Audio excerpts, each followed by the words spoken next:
Friends, stressing about what to cook your loved ones this holiday season? Well, you can forget about that because Spencer Watts has got your back. So I'm thinking a complete holiday meal cooked entirely on the barbecue. Think of it as my holiday gift to you. And you know, it's gonna be fun. So for the grilled veg, this is pretty simple. Just a light char on the romaine and then get some good caramelization on the pears, apples, and onions. Let's do this.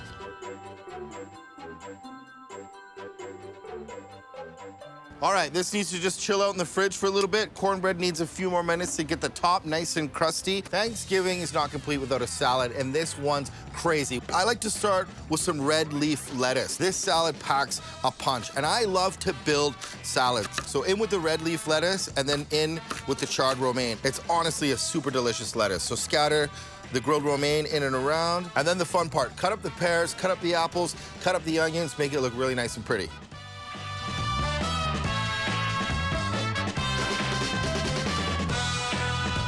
So for me, a salad needs to have fruit, cheese, and nuts. So for nuts, I'm using walnuts. They're nice and crunchy, and we'll go with all the flavors. There's one cheese for this, especially with those sugary grilled pears and apples, blue cheese. And just because it's the holidays, a little more decadence, some chopped crispy bacon. This dressing's delicious. It has a kiss of beer in it, the balsamic, the garlic, the shallots, and I like to dress it just at the end and then serve the salad family style. Seriously, that salad has pizzazz, character, attitude, crunch, color, flavor. Honestly, you put that down in front of me, I'm gonna be smiling. Awesome, to the table. When I make cornbread, I do it in two parts. The dry stuff, then the wet stuff. Let's start with the dry. Can't have cornbread without cornmeal. That's going in.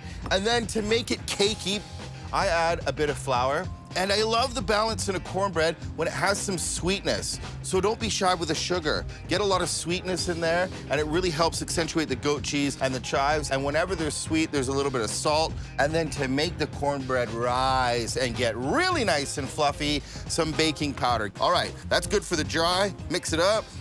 Super simple. All right, that's the dry. Now for the wet. Bind a couple of whole eggs. And for that satin texture we are loving a cornbread, give it a shot of milk. And last but not least, corn's best friend is butter. So don't be shy with the melted butter. Get it in with the eggs and the milk. For sure, that's gonna be delicious. And then for added texture, I put in some grilled corn. All right, how simple is that? And then I put the dry into the wet.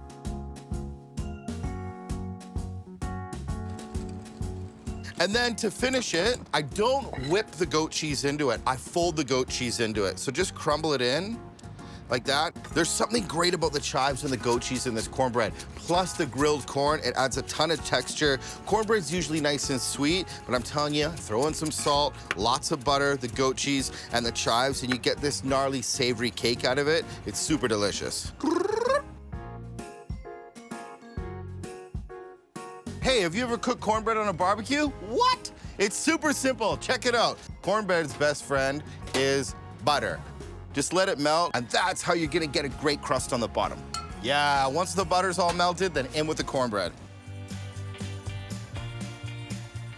Awesome. Close the lid, let it cook. You wanna keep the heat in the barbecue. You want a nice crust on the bottom of the cornbread. It smells like delicious cornbread. All right, let's check it out. Woohoo! That looks great. A couple ways to tell if your cornbread is done. One, if you take a pick, put it through the middle, wait a couple seconds, and pull it out. Yes. If it comes out clean, you know it's done. Flip it. And that's the best part of the cornbread. I love it crust up. But wait till you see the middle. Check this out. Oh, this is good. It's dense. It's cakey. Dun, dun, dun, dun, dun, dun, dun. That's amazing! With all of the charred corn in there, and then you can see the chives and the goat cheese. Oh my goodness. Sweet potatoes. Just cut up the sweet potatoes. All right, sweet potatoes. It says it all in the name, sweet potatoes, and boy, does it love the sweet stuff. This is really simple. Some melted butter, and to that, some sweet sugar brown. You could use white sugar if you want, but the combination of brown sugar and sweet potatoes, come on, forget about it. Classic. And then to spice its life up a little bit, some cumin on the grill. The sweetness of the potatoes picks up the cumin, and it is a match made in heaven. And for some spice in your life, some cayenne. Not too much, a pinch of salt, and a few cracks of pepper, not for any more spice, but just to give it a little bit of life. Perfect, and then mix it up, and it makes like this bubbly little caramel that is perfect for grilled sweet potatoes. Sweet potatoes, brown sugar. As soon as it starts to bubble up and the brown sugars dissolve, you can pour it right on the potatoes. That is gonna be a delicious potato on the barbecue. All right, everybody loves turkey and the gravy, but when it comes to the sides, that's where I like to have a lot of fun. So for the sweet potatoes and the asparagus, nice high heat, because there's so much butter all over the sweet potatoes, they can go right on. Let's do it!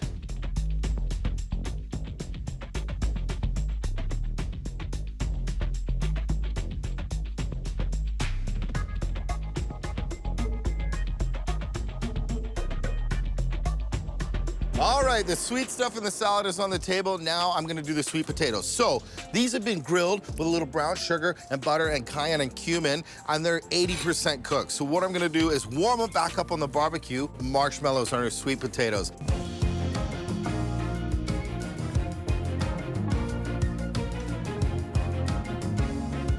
Now for a little holiday magic.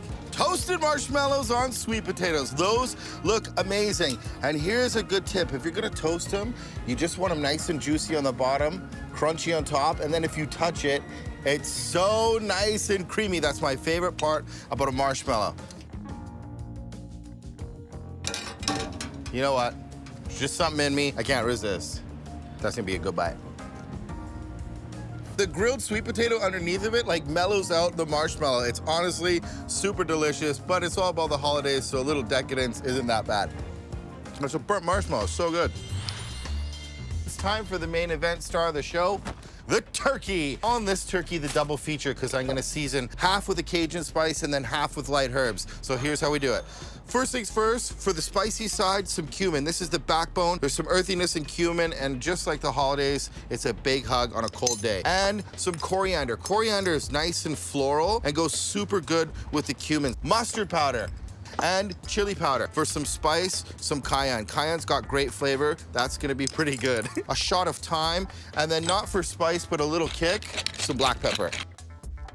So here's for the mild, lots of herbs. This is a Provence herbs mix. So lots of thyme, shots of lavender, not too much. Savory and majoram are gonna give it like a steeped herb tea quality, and then da bomb at the end, and that's a bonkers herb blend for half the turkey. All right, so you got one half for a little thunder, and then one half if you wanna stay light on your feet. So this is what I like to do when I'm seasoning a turkey. To get the spices to stick to it, you want a nice shot of oil. It's gonna act like the glue for all of that delicious flavor. So this is what I like to do when I'm doing a half and half. Just stick my hand there, and then you just wanna go, make sure you only get half the breast, and then lift it up. There's lots of cracks and crevices in the turkey. You wanna get that rub everywhere. All right, that looks great. So same with the herb side, get it all over that turkey. All right, so you got half a bird for people who like it in the fast lane and half a bird for people who like it on cruise control. That's raw turkey, and I'll see you at the grill. You wanna hear a sear? Peace. It gets char marks really quickly, so you wanna flip it at this point and then just cook it low and slow. All right, check it out. That's perfect. And then turn it down low, and you wanna throw a smoke pouch on it. Because there's nice char marks on it, just keep the barbecue really low, and then trust me, that skin is gonna get crispy. It's gonna take on the flavor of the smoke. That, my friends, is how you barbecue a turkey. All right, good luck. All right, sweet stuff is on the table, and look at that turkey! All right, as soon as the turkey comes off the grill, tent it, trust me. One thing left to do, cut it up. All right, and then when nobody's looking, it's so juicy from the brine, and resting it is really important. Put some char marks, and it cooks quickly because it's spatchcocked. It's just delicious. Perfectly crispy skin, juicy, tender meat, one half spicy, one half savory, and kissed with smoke. The holidays just wouldn't be the holidays without some pumpkin pie. But this has a little twist. It's kissed with smoke on the barbecue, and honestly, it's a game changer. You can make your own pie crust if you want, but I find the store-bought ones are pretty good. Let's get at it. First part is the spice mix. Let's do it together. First off is some brown sugar. I love brown sugar. It's nice and sweet. Cinnamon. It's a classic flavor in pumpkin pie, and I load up on the cinnamon for this. Cloves are big, bold, and intense, so not too much clove, but don't be afraid to lean into it. Ginger powder, this stuff is pretty intense. It helps with nausea. Nutmeg, I don't put too much nutmeg in, but a touch of it in the pumpkin pie, it just belongs. So a couple shots of allspice for me. This is the basic pumpkin pie spice blend that I like to use. I prefer the naked pumpkin because you can dress it up how you want to. So start with a lot of canned pumpkin. I'm gonna add a lot of the spice mix. That's gonna help. And for the liquid and the sweet stuff, I love a little shot of maple syrup in my pumpkin pie. So just a shot of evaporated milk, rye whiskey, and then to bind it all together and make it nice and silky smooth, a few whole eggs. And if you just throw 1 pinch of salt in there, it highlights all the natural flavor in the spices. Beat it up, get it nice and creamy. The best part about making your own pumpkin pie filling is it smells like gingerbread. All right, fill it up, not too high. You want a little bit of area at the top so it can puff up on the barbecue. Nice and creamy, no lumps. You might be asking yourself right now, dude, how are you gonna cook the pie? Well, believe it or not, I'm cooking it on the barbecue and I'm gonna give it a kiss of cherry wood smoke. So here's how you build a smoke pouch. It's pretty simple. So I find soaking some cherry wood chips is the perfect wood for it. Fold it over, make a nice present. Then on the top, you want to poke some holes and just kiss the pie. So I'm gonna cook the pie indirect heating. That's super simple. One half of the barbecue is off, that's where the pie is gonna go. One half of the barbecue is on, that's where the smoke chip's gonna go. And then the barbecue works like an oven, and it slowly will cook the pie. The crust will get really nice and crisp, and then it'll just give it kisses of smoke. So good. But this pumpkin pie on the barbecue is great, and I'm all about the finishing. So I'm gonna play with the whiskey. This is optional. Just a little shot into some sweet cream. That's got some powdered sugar and vanilla into it. And then to finish it, some cinnamon. That looks delicious, my friend. It might be missing a slice, but I had to taste it.